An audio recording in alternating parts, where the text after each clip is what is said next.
आज के इस वीडियो में हम लोग दो इंपॉर्टेंट टॉपिक पर डिस्कस करने वाले हैं। दोनों टॉपिक आपके लिए इंपॉर्टेंट है। यहाँ पर सभी यूनिवर्सिटी के लिए 2023 से 27 वाले यानी 4 ईयर का जो भी प्रोग्राम लिए हुए हैं उनके लिए यहाँ पर बहुत बड़ी गुड न्यूज़ है। तो इस गुड न्यूज़ को सबसे पहले आपको देख लेना है, समझ लेना है, इसके बाद ही आप वीडियो को स्किप कर सकते हो। बाकी विनोबा भावे यूनिवर्सिटी वाले शुरू से लेकर लास्ट तक वीडियो को देखिएगा, आपके लिए पूरा वीडियो इन्फॉर्मेटिव रहने वाली है। तो आप सभी को पता है कि विनोबा भावे यूनिवर्सिटी में एग्जाम जो था वो कुछ परीक्षाएं स्थगित की गई थी, रोकी गई थी। उसके रिगार्डिंग हम लोग इस टॉपिक पर बात करने के बाद ही डिस्कस करेंगे। तो सबसे पहले एक विद्यार्थी ने हमें कमेंट करके पूछा था कि सर एक नया अपडेट आया हुआ है पीएचडी को लेकर। तो उसमें बताया गया कि डायरेक्ट 4 साल के ग्रेजुएशन के बाद आप डायरेक्ट पीएचडी कर सकते हो। पीएचडी का मतलब आप अगर छोटा सा अगर हिंट के तौर पर समझे, आपके नाम के पहले डॉक्टर लगा जाएगा। अब इस डॉक्टर का मतलब आपको ये नहीं समझना है कि जो ऑपरेशन करते हैं, आपका इलाज करते हैं, जो सर्जन होते हैं वो डॉक्टर नहीं, ये दूसरा डॉक्टर है। ठीक है, आपके नाम के पहले डॉक्टर लिखा जाएगा। यही लाभ नहीं है, हालांकि उस तरीके से उन्होंने हमें कमेंट करके पूछा था। इसके बारे में विस्तार जानकारी आपको देंगे। और हाँ, इस बारे में वही विद्यार्थी इस वीडियो को देखेंगे जो विद्यार्थी 4 साल फिजूल टाइम नहीं बर्बाद करने वाले हैं, पढ़ने वाले विद्यार्थी है, उसी को ही ये वीडियो देखना चाहिए। बाकी जो ड्रीम 11 में, आईपीएल में या पबजी में कहीं भी समय व्यर्थ करते हैं या फिर शॉर्ट वीडियो में, इंस्टाग्राम में या फिर फेसबुक में समय बर्बाद करते हैं, इसे ना देखें। इससे कहीं ना कहीं आपको तकलीफ होने वाली है। इसीलिए उन विद्यार्थियों को मैं पहले ही कहता हूं जो नहीं पढ़ने वाले हैं, आप इस चैनल को ही छोड़कर चले जाइए। क्योंकि मैं चाहता हूं जब मैं आपको 12th से पढ़ा रहा हूं, 12वीं से मैं पढ़ा रहा हूं, आपको सोच लीजिए 11th में भी मैंने आपको हेल्प की थी, 12वीं से पढ़ा रहा हूं, आके अगर आपका भविष्य नहीं सुधार पाया तो इससे शर्म की बात मेरे लिए कुछ भी नहीं है। अगर मेरे द्वारा पढ़ाए गए विद्यार्थी कहीं कॉलेजेस में अगर लेक्चरार बन जाते हैं, कहीं टीचर बन जाते हैं, कहीं पर गवर्नमेंट जॉब कर लेते हैं, कहीं पर कोई दरोगा पुलिस में भर्ती हो जाते हैं, तो इससे बड़ी गर्व की बात मेरे लिए दुनिया में कुछ भी नहीं है। चाहे कितनों करोड़ों रुपया मुझे मिल जाए, इससे बड़ी गर्व की बात कुछ भी नहीं हो सकती है। इसलिए वही विद्यार्थी देखिएगा जो पढ़ते हैं, मेहनत करना चाहते हैं। बाकी एक दिन में तो आपको 1 करोड़ ड्रीम 11 वाले गेम में तो मिल ही रहे हैं। लोग खास करके जो विद्यार्थी है वो तो परेशान हो ही रहे उसमें कि किस तरीके से हम लोग करोड़ों जीत जाए, उसके बाद फिर घर बैठे आराम से चैन की ज़िंदगी जिएंगे। वो कभी नहीं चैन की ज़िंदगी जिएंगे, इसकी गारंटी है। वो जुआ है, साफ साफ जुआ। जुआ समझते हो ना, उसी तरीके से। तो खैर छोड़िए उस बात को। यहाँ पर हम लोग समझते हैं पीएचडी के बारे में। सबसे पहले समझिए कि पीएचडी का लाभ क्या है। तो यहाँ पर अगर आपको बता दें, पहला तो आपको जानकारी पता होगा कि पहले नाम के पहले डॉक्टर लिखा जाता है। जैसे कि किन्हीं का नाम अगर राहुल कुमार है तो वहाँ पर लिखा जाएगा डॉक्टर राहुल कुमार। इसके अलावा यहाँ पर देखिए, प्रति माह 30 से 35 हज़ार रुपये, यानी अगर देखा जाए टोटल 5 साल में अगर देखा जाए 20 से 25 लाख रुपया आपको मिलेगा, वो भी बिल्कुल फ्री, यानी स्कॉलरशिप के तहत। यहाँ पर राज्य सरकार की तरफ से भी स्कॉलरशिप दी जाती है, साथ ही साथ केंद्र सरकार के तरफ से भी स्कॉलरशिप दी जाती है। तो यहाँ पर आप इसे देखिए, मंथली 30 से 35 हज़ार कहाँ पर मिलती है? प्राइवेट जॉब में कहीं मिलती है? नहीं मिलती है। कहीं ना कहीं यह सरकारी नौकरी के जैसा ही है जो आपको 5 साल तक दिया जा रहा है पीएचडी करने के लिए। आप स्कॉलरशिप उठाइए, आप जैसे भी चाहो वैसे पीएचडी करो। तो ये लाभ होने वाला है। मैं आपको ज़्यादा लंबा लिफाफा नहीं करूँगा, शॉर्ट में बता रहा हूँ। अब ये पीएचडी करने के लिए क्या क्राइटेरिया है, क्या आपका क्वालिफिकेशन होना चाहिए, वो सारा कुछ यहाँ पर मेंशन है। सबसे पहले आपका जो 4 ईयर अंडर ग्रेजुएशन जो प्रोग्राम है, 4 साल का जो आपने प्रोग्राम चूज़ किया है, उसके रिगार्डिंग हम बात करेंगे, क्योंकि मेरे चैनल पर यही विद्यार्थी है। ठीक है, तो अगर 4 साल का प्रोग्राम कर रहे हो, आपका सेमेस्टर 1 का अभी एग्जाम हो रहा है, तो इस तरीके से टोटल 8 सेमेस्टर आपका एग्जाम होने वाला है। यानी टोटल 4 साल में 8 सेमेस्टर तक ओवरऑल जितना भी आपका मार्क्स आएगा, सारा मार्क्स का अगर परसेंटेज 75% से एबव होगा या फिर 75% होगा, तो इसके लिए आप एलिजिबल हो सकते हो। दूसरे नंबर पर आपको पीएचडी करने के लिए ये जो यहाँ पर ये रुपया जो आपको दिख रहा है ना, ये कैसे मिलेगा? सबसे इंपॉर्टेंट बात, क्योंकि आप कहीं ना कहीं मिडिल क्लास फैमिली से बिलोंग करते हो।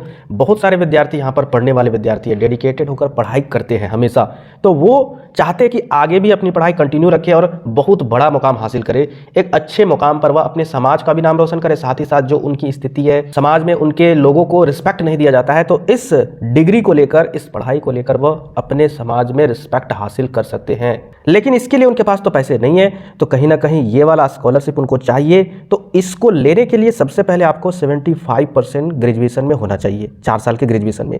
इसके अलावा एक एग्जाम कंडक्ट कराती है यूजीसी। ठीक है, यूजीसी क्या होता है इसके रिगार्डिंग मैंने पहले भी वीडियो में बताया था। ये एक बाप है, समझिए, शॉर्ट तरीके से मैं आपको अपनी लैंग्वेज में बता रहा हूँ, और ये निगरानी करता है सारे यूनिवर्सिटी को।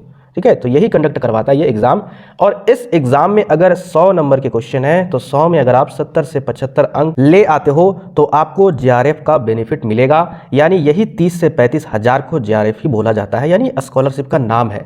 यानी अगर आप 100 में 70 से 75 नंबर ले आते हो तो इसका मतलब आपको स्कॉलरशिप मिलना स्टार्ट हो जाएगा। इसके अलावा अगर बात करें नेट क्वालिफाई हो, JRF भी क्वालिफाई हो। देखिए JRF कहने का मतलब है ये सिर्फ स्कॉलरशिप के लिए है, लेकिन अगर आप नेट क्वालिफाई हो तो आप किसी भी प्राइवेट या फिर सरकारी कॉलेज में पढ़ा सकते हो। जी हाँ, आप एलिजिबल हो चुके होंगे अगर आपका नेट क्वालिफाई होगा।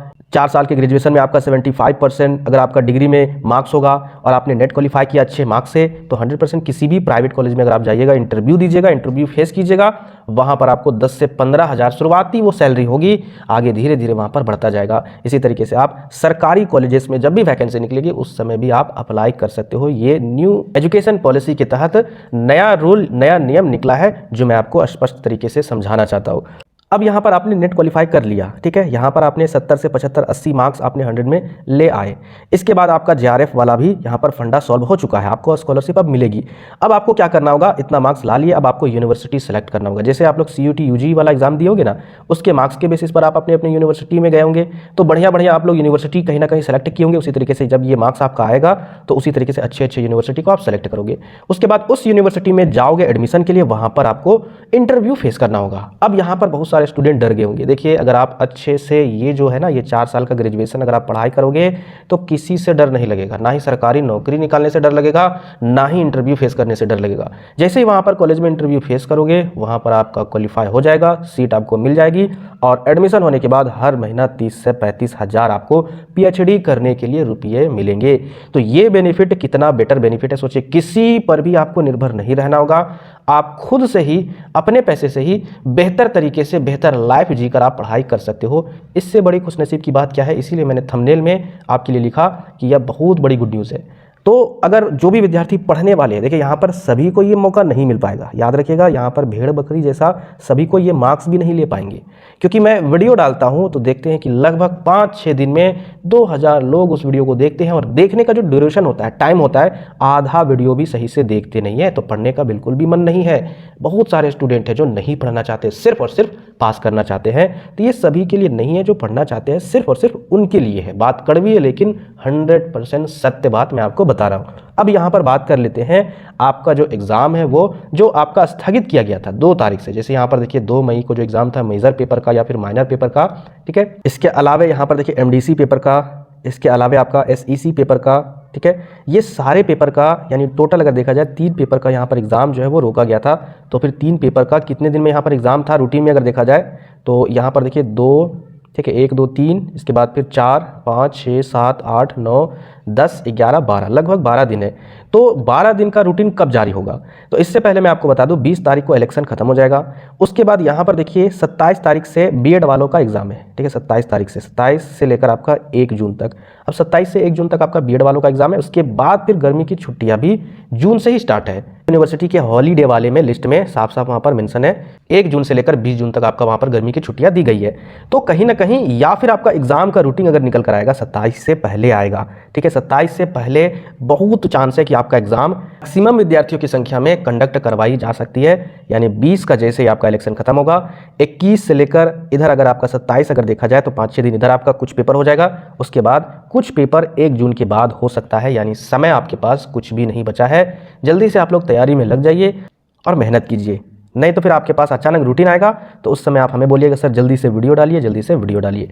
तो ये चीज़ मैं आपको बताना चाह रहा था। उम्मीद करते आज के वीडियो को देखने के बाद अपने अंदर एक मोटिवेशन जरूर डालोगे। और देखिए ग्रेजुएशन आपको पढ़ने का मन क्यों नहीं लगता है, यहाँ पर मैं आपको बता दूँ, अगर ये जो आपका 75% मार्क्स अगर आप लाने के लिए मेहनत करोगे तो क्या आपका कहीं ना कहीं नुकसान होगा? बिल्कुल नुकसान नहीं होगा। उठाकर देखो किसी भी कॉम्पिटिटिव एग्जाम में सिलेबस चेंज हो गया है। जो जनरल अवेयरनेस का जो सिलेबस है, जिसमें आपका हिस्ट्री भी है, ज्योग्राफी भी है, पॉलिटिकल साइंस भी है, इसके अलावा जितना भी चीज़ है वो सारा कुछ यहाँ पर ग्रेजुएशन में मेंशन कर दिया है। फिर भी आप नहीं पढ़ रहे हो।